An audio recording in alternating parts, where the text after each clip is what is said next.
Every week it's the same. We find ourselves at 2-1, playing for all the marbles, and you guys let me know in the comments if you think that if I should keep this hand or not. I'm gonna mulligan, but I think it's close.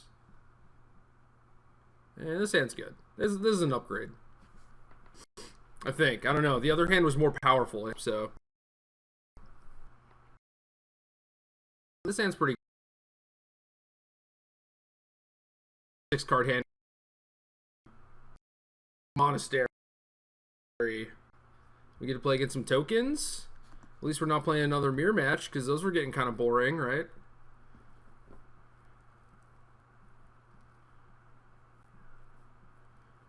And I've played against this deck a little bit, but not as much as I'd like. So hopefully it's tokens and not Mantis Rider, so we can get an actual representation of the field at large. So put some sweet stuff in our yard. It's always a good start for any potential whips.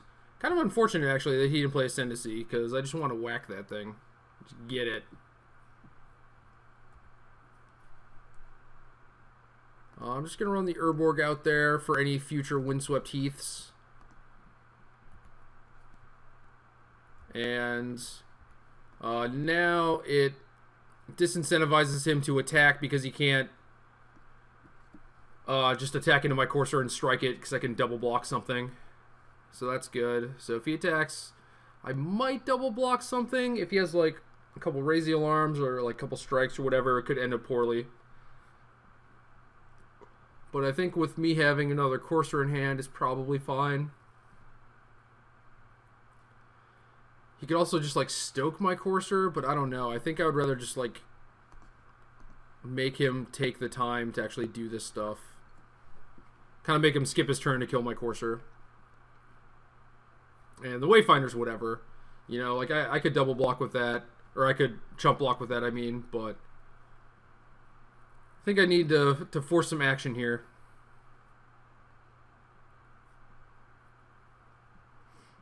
Buy some time so I can draw into some action on my own, because desperately need something. We've just drawn all lands since our opener.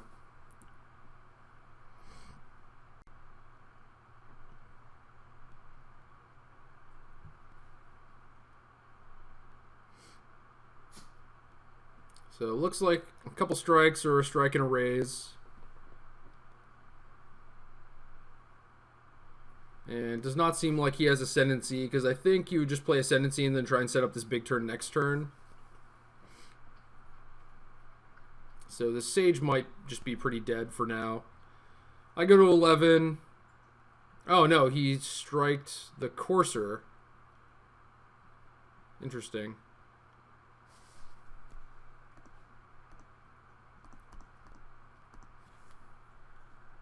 And now we have a cut on top. And we're going to keep that, so I'm going to save this temple, I think. Hopefully that does not come back to bite us. Not playing out my ETB tap land. But overall, I liked how that turn went.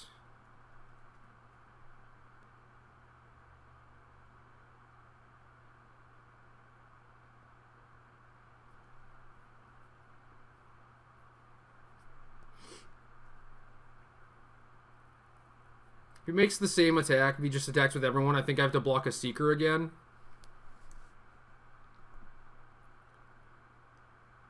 Could just block a token, I suppose. Because he probably doesn't make this attack unless he has something. It could just be something like Lightning Strike. And if that's the case, I'm fine with that, I think. But if it's Jeskai Charm, then I just look silly. It's obviously not Stoke, because he would just stoke my guy and attack me.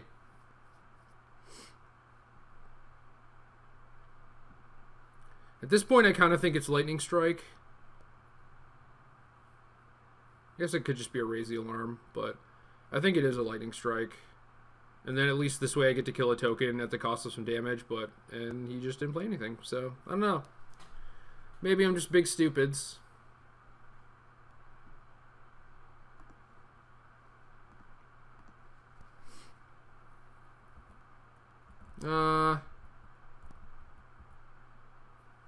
I should play out this Sage, I think.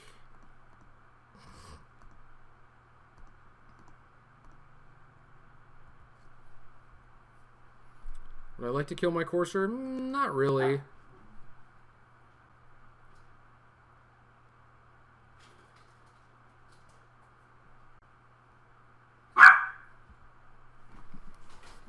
Hey.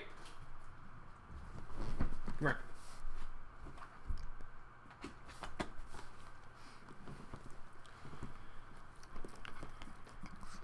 Yeah, I don't know. I would like to save the Sage for Ascendancy, but I don't think I have that luxury.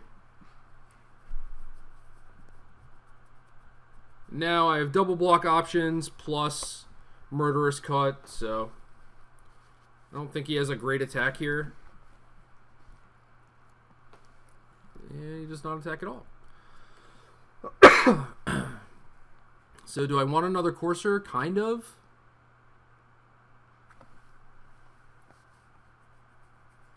So maybe I just play this Caves and pass.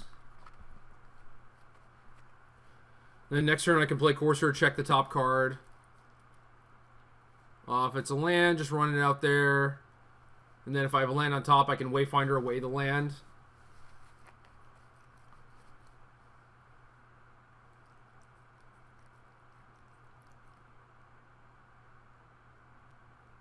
Chandra's good. Chandra's real good here.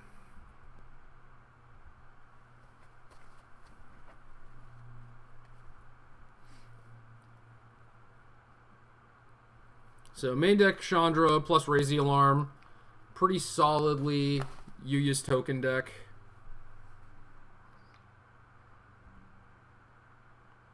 So I think I'm going to cut one of these Seekers and trade the Sage with the Soldier.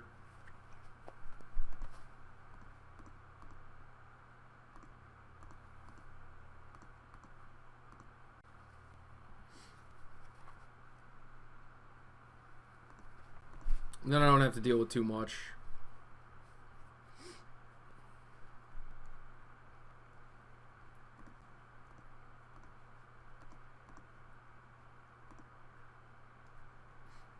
So the other land on top is an Urborg. Not great. Then we have a cut on top. So I want to keep that too, I think.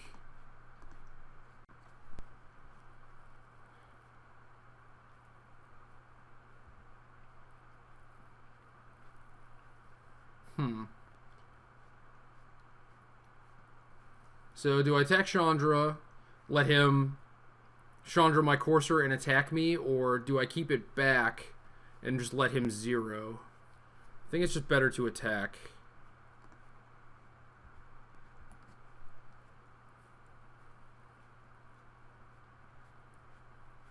I'd rather whittle the Courser or whittle the Chandra down than let him start zeroing a bunch. And if his plan is to zero this turn, then I can maybe cut his guy and attack Chandra down next turn.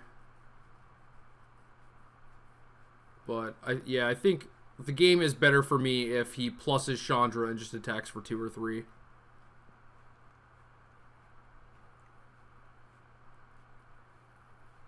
Could really use a Whip of Erebos or a Siege Rhino, you know. One of those good magic cards. One of the things that does stuff. Those are generally pretty helpful.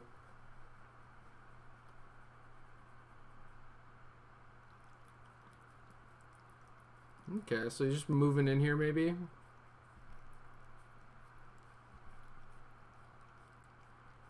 He has another strike or a stoke, I'm just dead.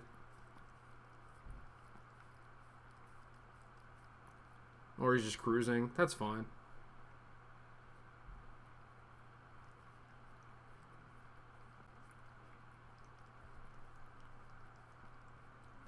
Yeah, so now I'm in the spot that I was talking about where I'm super low on life. I'm going to be able to gain 2 more back, but I can cut his Seeker and attack down the Chandra, and he has a ton of cards, so I have to fight through all that stuff, but I think I'm in an okay spot. Just need to not get burned out next turn. So Utter End on top. Could try and save that for Ascendancy, but I think if he plays Ascendancy and a bunch of stuff, he's going to get an advantage off that to the point where I'm going to be pretty far behind anyway. So I'm going to Satyr away this and try and find some good cards.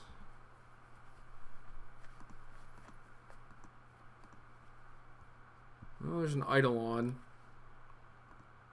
Does that qualify as a good card? I'm not even sure. I'm only going to have 3 mana left over when I play it. But it's going to let me manipulate the top for Courser a little bit better. So I think it's still okay. Attack Chandra, attack Chandra. Then we have Cut Open for Seeker, so we're dead to 2 burn spells or a Stoke.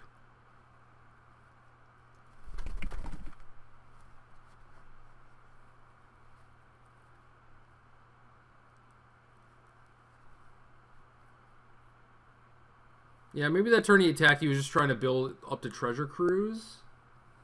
And didn't actually have the strike at that point, because I think he would have traded strike for the Courser after I blocked a token.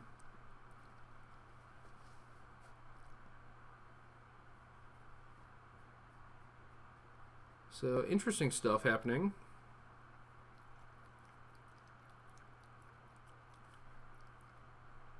Alright, Ascendancy is online.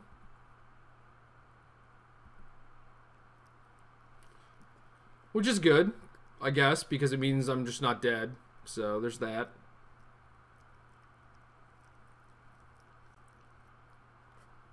Hordling Outburst is a thing, I suppose.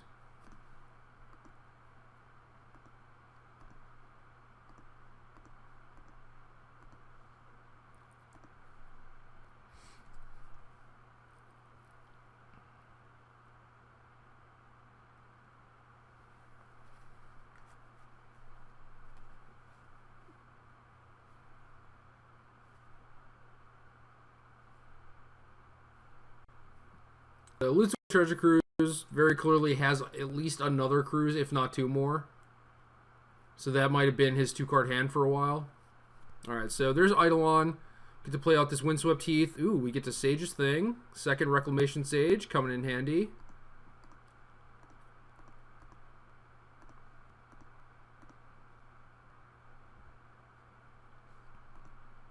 And I don't want to draw that land, so right now I'm going to crack this Heath. Which will allow me to gain an extra life with all my coursers, and we have a Rhino on top. So, assuming we get to untap, things could be looking up.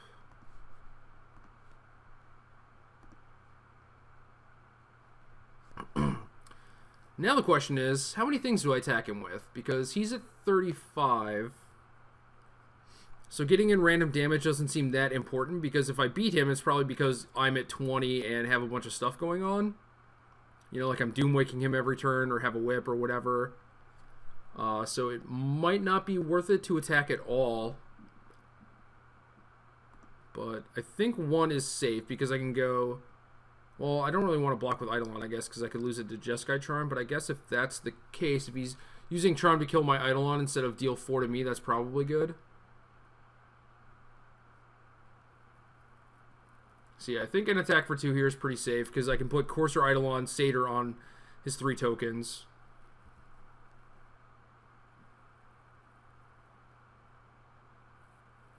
Could really use a whip. Whip would be fantastic. Yeah, he's going to start things off with a Treasure Cruise. Hopefully he doesn't find 2 Stokes to kill me.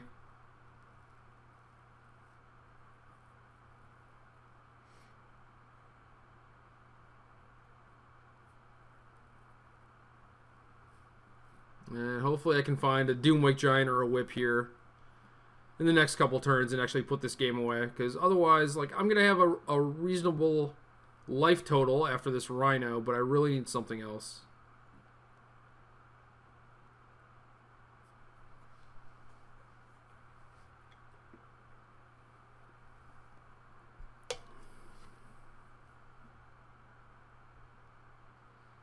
Yeah, more Outburst tokens. Don't really care.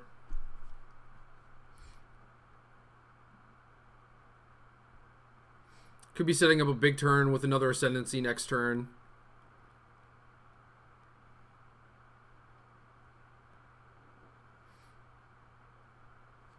And we have a Thoughtseize on top with no way to clear it off. So that definitely sucks. That's a stinger right there. So now I'm at 10, but no good attacks.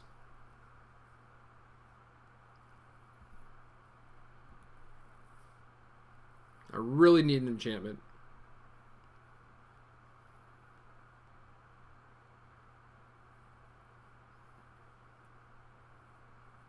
Will accept Whip of Erebos and or Doomwake Giant.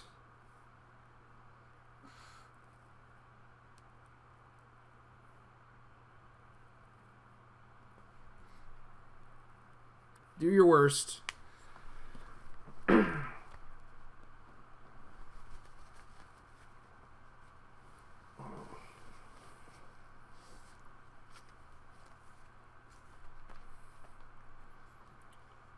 Alright, maybe he's still setting up for this big turn, but I'm going to get to Thoughtseize him.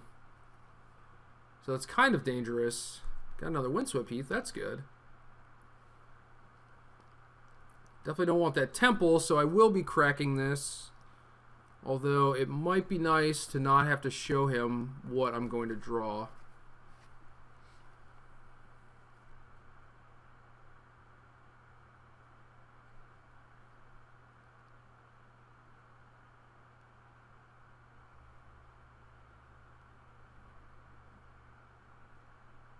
So now he has 10 guys, I have 4 blockers.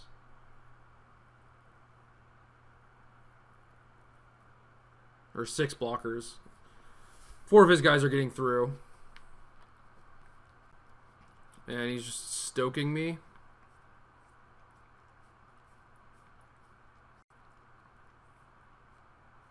And has 2 Rabble Masters. So I think I'm dead, actually.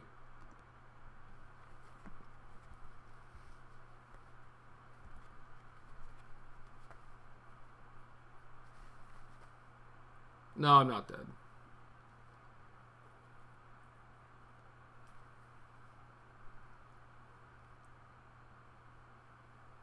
He has 5 guys coming through, and I can gain life up to 7.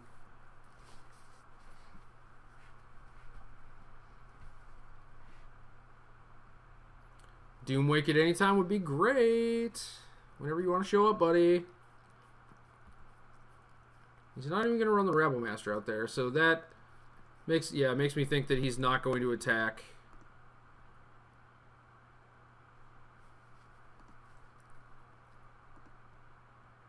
Top card is Temple of Silence. Not what I need.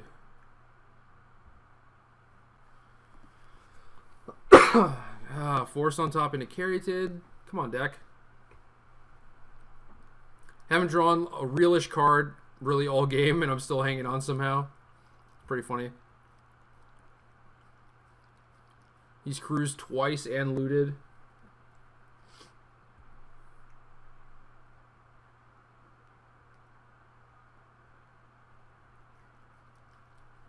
Now we just play this waiting game, see who draws a game breaker first.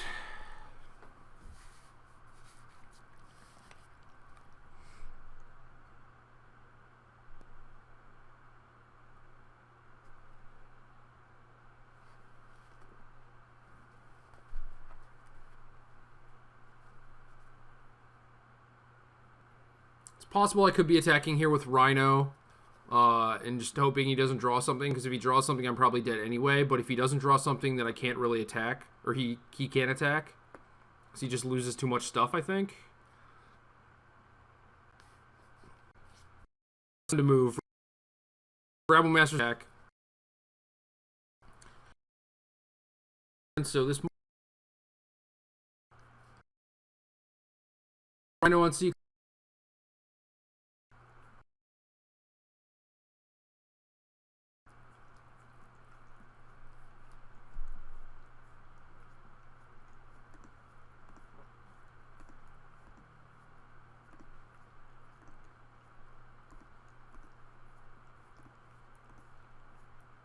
And he's getting through for 5 damage. So, Stoke is lethal.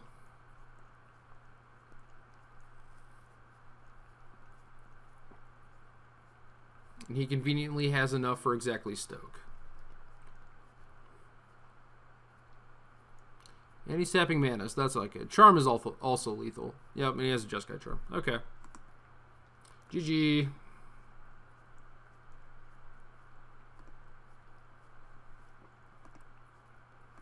Hornet Queen, next card, Whip, next card. So, too bad.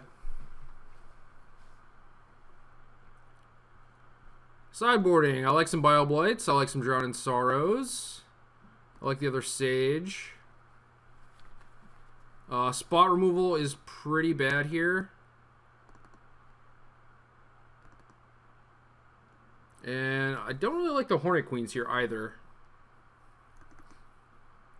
Definitely going to cut one. I think I want to keep in all the Thoughtseizes because they tag Ascendancy and Treasure Cruise, which are the cards I'm most scared of. So I have 3 Sages. Don't really want these Utter Ends. I think I just want some more Eidolons to keep drawing cards, so I can actually keep up with him if he's doing his crazy stuff. It's kind of a non-bow with Drown in Sorrow, but if I have either or, I'm in pretty good shape. So if I draw both, I would think I would like my spot. So maybe it just means I'm supposed to cut a queen. Or cut all the queens, perhaps. Get one of these cuts or Utter Ends in here.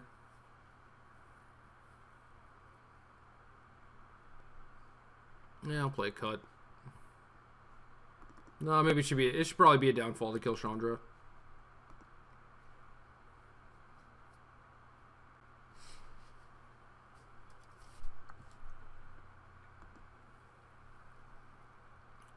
And it sounds good. We don't have double black, but we have a Wayfinder. We have a Courser Rhino. Definitely have a lot of action for the matchup.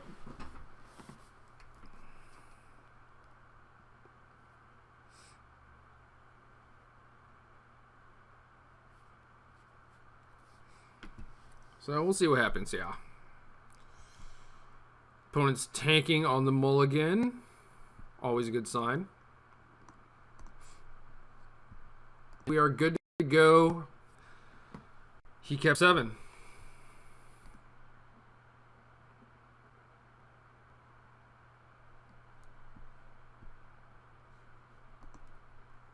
And I see why you might have been a little skeptical about this keep if you lead with Shivan Reef.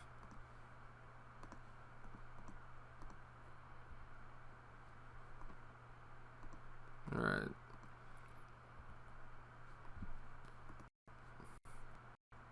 So we hit a land. And now we can play out our coursers. And we also have an Urborg. So we can do a lot of fun stuff. And I'm just going to leave a courser with the Urborg so that we have this fetch land at the ready, because I don't want to have to crack it yet. Carry Tid on top, so not what we're looking for, but it's whatever. And then if he plays like an Outburst or something this turn, we can just Drown to reset. Alternatively, could also just play Rhino. Start giving him the beatdowns. But yeah, he plays an Ascendancy, so now I think I'm going to play a Rhino and attack with Courser.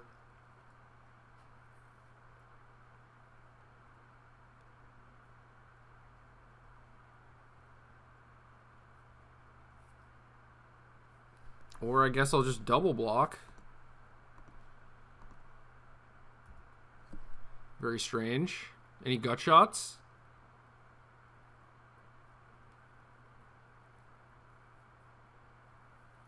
No, it seems like it was just a free 3 points of lifelink there, but that was certainly not the case.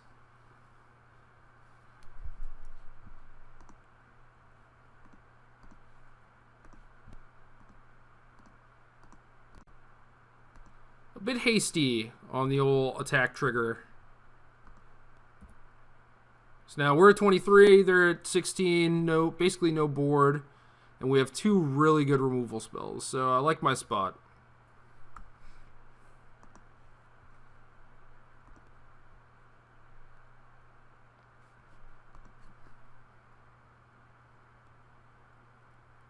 Seeker of the Way, I'm not scared of you. So what do we do here? Run out another Courser, I guess. Gain some more life.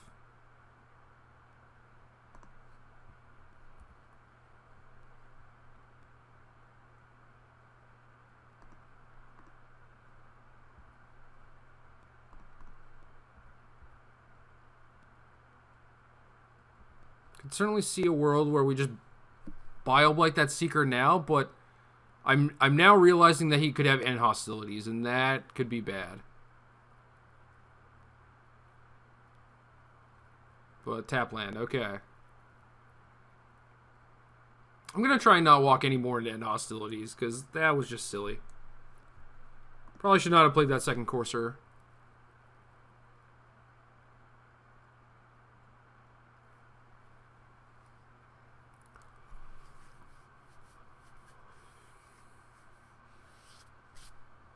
Gotta be careful, gotta be careful.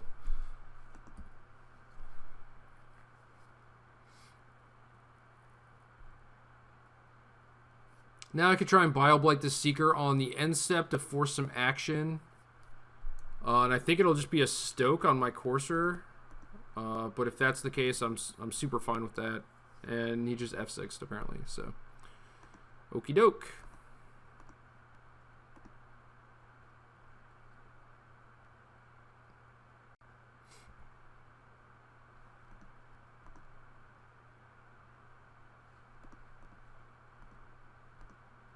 We're going to try and find a good card for next turn, in case he actually has end hostilities. Plains, I guess. Carroted, get out of here.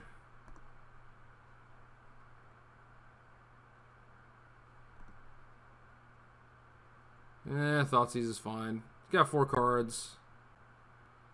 So it's probably going to snipe something. Certainly not what I wanted. Wanted some sort of threat. Something to actually kill him.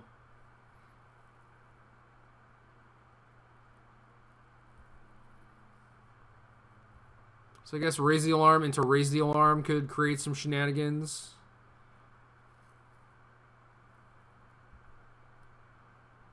Make some pretty big blockers.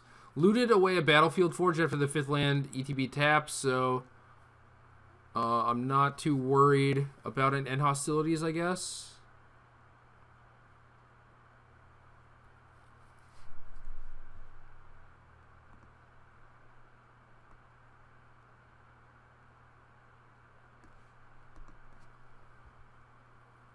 But no, just a singular raise the alarm. I guess the Forge could have been the card that they looted into. I could just be getting Wrathed this turn, since double chump is kind of strange.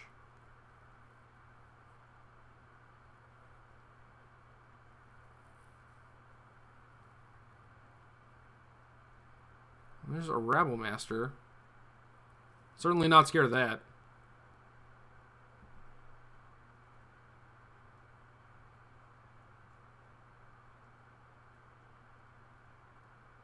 Basically, I have no idea what's going on in this game.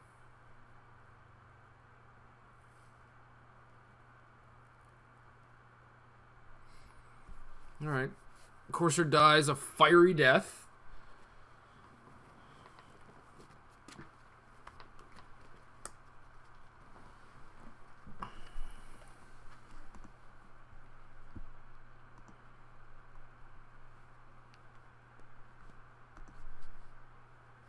Now I think he's not dead, but he's pretty dead. Rebel Master has to chump and I get to Thoughtseize him.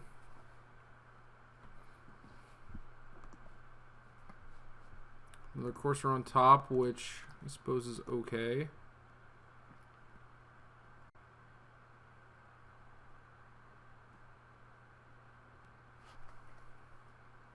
And just concedes to the Thoughtseize. Might not want to show me something like the one of Elspeth that they generally bring in. So overall, I think that went pretty well. That game did. So yeah, I'm pretty happy with having no Hornet Queens. And Eidolons are pretty good, especially if they're boarding in Wraths. So yeah, I mean, I don't mind this configuration. I could see something like taking out a Caryatid. Anticipating some angers, but if they kept in Rabble Master, I would not expect them to have anger. And hostilities is fine since it just kills everything, but you don't want to have too many cards that are just really bad against Siege Rhino.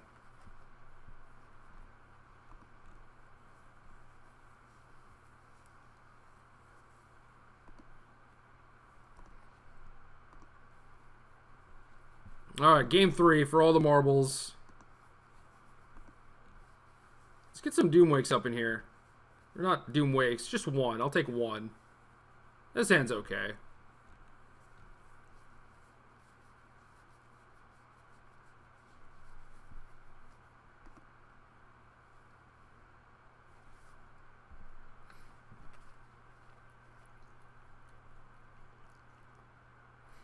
Try and find some real cards. They're Eidolon, our temple.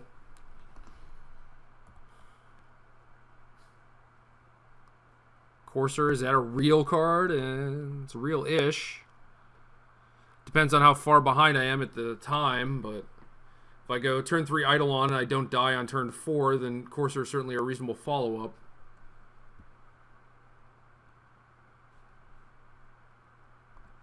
So just gotta hope that we make it that far.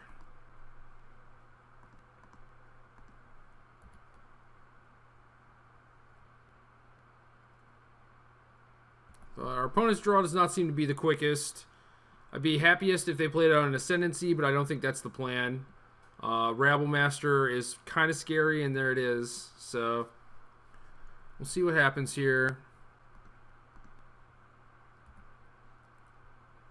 It's pretty dangerous for them to just run out Ascendancy when they've seen multiple main deck Reclamation Sages. So.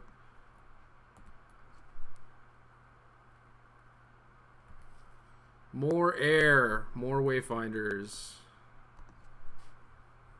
Perhaps one of these days I will find my way. Might just die to this Rabblemaster first, though. What was that, Lightning Strike? Boo. Doomwake! That's a good card. Alright, now what's the plan? I believe it is try and draw out as much of their action as possible. Bile-Blight, that's also a good card. Hey. Quit being loud.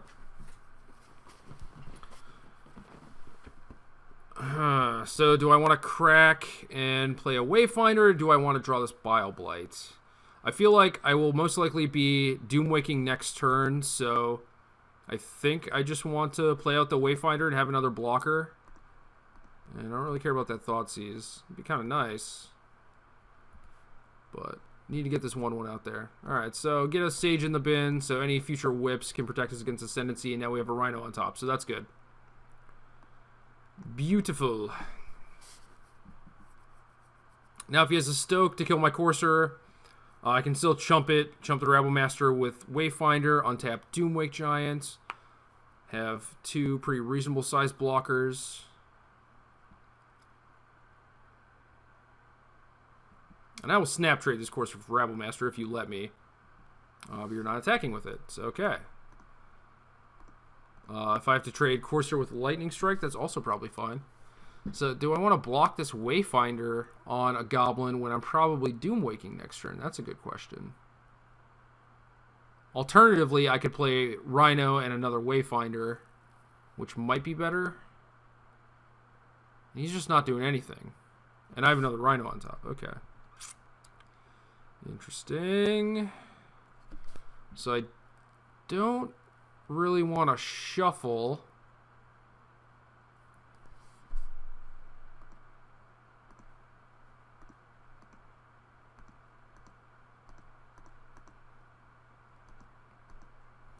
Not sure if I'm walking into like a Hushwing Griff or something.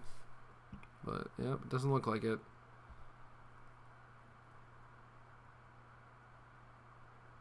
Not even a Disdainful Stroke. Alright, so what's the deal here? Raise the alarm? Great. Doomwake the hell out of that thing.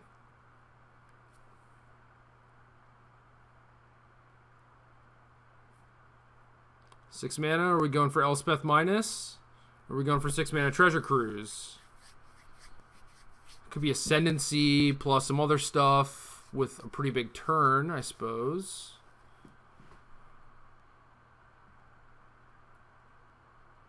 Cruise. Okay. Fine with me.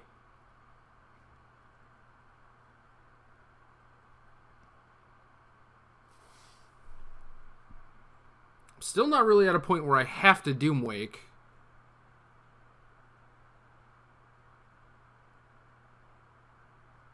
Because these goblins keep getting suicided, and the Raise the Alarm is just kind of chilling there. Okay, so the soldiers are coming too now. Interesting.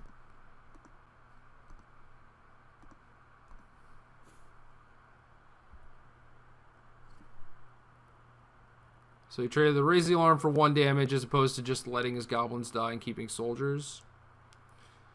Not sure I really agree with that.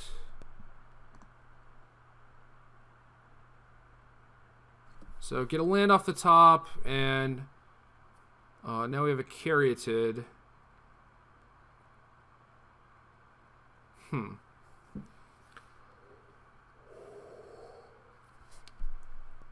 lead with Wayfinder to see what I'm gonna draw next turn.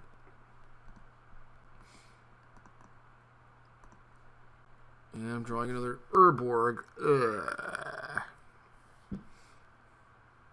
So now do I Doomwake away 2 goblins, or do I play another Rhino and attack? I think I want to play a Rhino.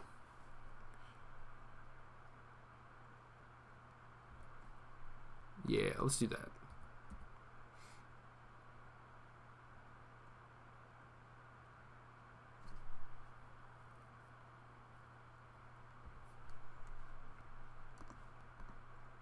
So at 11, I'm going to Rhino down to 8. I go up to 8 here. I'm at 18. I go up to 21. So my board position is great. I just need to not get Wrathed or Elspethed or whatever.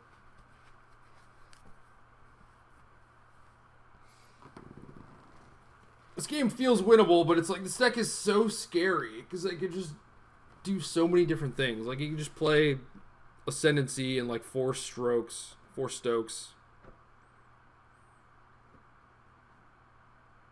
So it's tough, you know, like both of our decks are interesting in that we're almost always drawing live. You know, like I could draw like a Whip and that'll have a big impact on the game, or a Horniqueen or whatever. And he's just like, well, I could go Ascendancy into like just chain Stoke the Flames and like maybe that'll win, and it probably would. But he also like boards into end hostilities potentially. So it's tough, you know, like I'm basically crushing him, but I don't know if that's a product of just, you know, like because he wants me to think that I'm crushing him. Alright, so now everyone's coming. 6-2 Rabblemaster. Don't want to trade Rhino for this. So I'll just put Rhino on a token. I'll chump the Rabblemaster with the Wayfinder and put Caryatid on another token. And then just nothing happened. That was it. Alright, Doomwake you.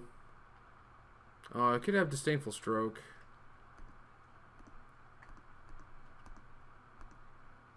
That would be kind of bad.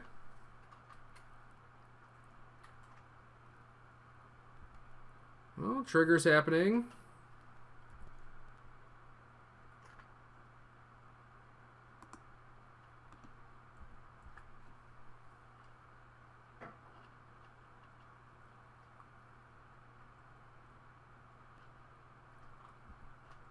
He's raising some alarms. Thankfully, Siege Rhino has Trample, so not that big of a deal. His Rabblemaster is chumping my Courser.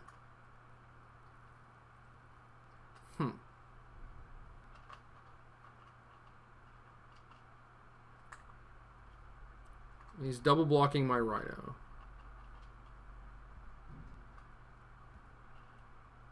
And not stoking anything. So he's at 2.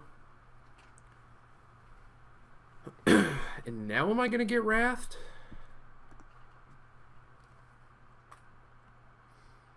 I'm just not even going to play out this Wayfinder.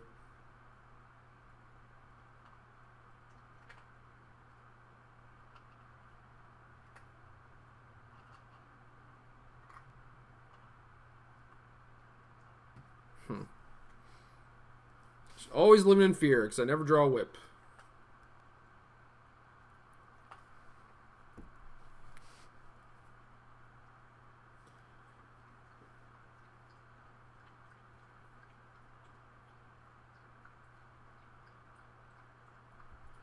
Hordling Outburst. I don't have any triggers for Doomwake.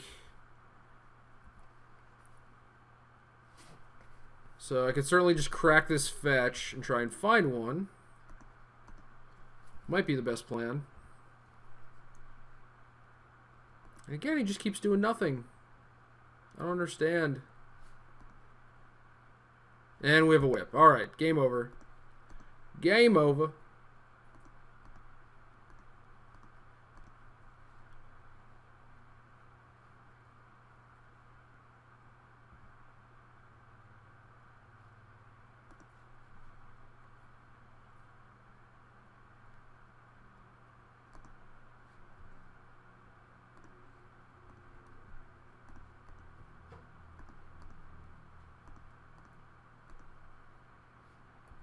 Boom. Boom. 3-1. We did it. That is the power of the Abzan Whip deck. So, 2 mirror matches, tokens, and I forgot what else we played against. Was it 3 mirrors? No, it was something else. I don't know. It's been a long weekend, a long week, a long month, a long life, you know. So, I'm getting old. My memory's not what it used to be. But yeah, thanks for watching, everyone. This deck is great if you want to, you know, have a very high concentration of power level and some late game threats. You should check this deck out. It's really good. Trust me.